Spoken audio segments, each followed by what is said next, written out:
नमस्कार मंडळी, आज आपण कांदे भजीची रेसिपी पाहणार आहोत।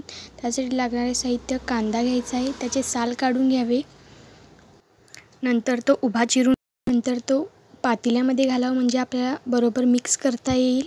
त्यानंतर मीठ घालावे, नंतर तो कांदा असा चुरून घ्यावे म्हणजे त्या कांद्याला पाणी सुटेल, म्हणूनच आपली भजी कुरकुरीत होईल।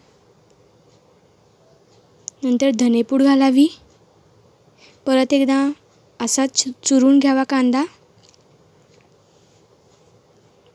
नंतर थोडीशी कोथिंबीर घालावी, नंतर बेसन 3 चमचे घातलेले आहेत। जर बेसन जास्त झालं तर आपली भजी मऊ होऊ शकते, म्हणून बेसन ॲड करायचं आहे। नंतर 2 चमचे बेसन ॲड केलेलं आहे।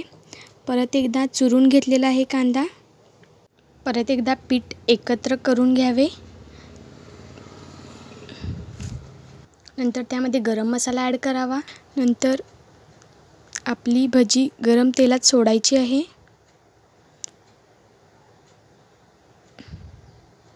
बघा कसा छान कलर आला आहे। मंद आचेवरच आपल्याला ही भजी तळून घ्यायची आहे।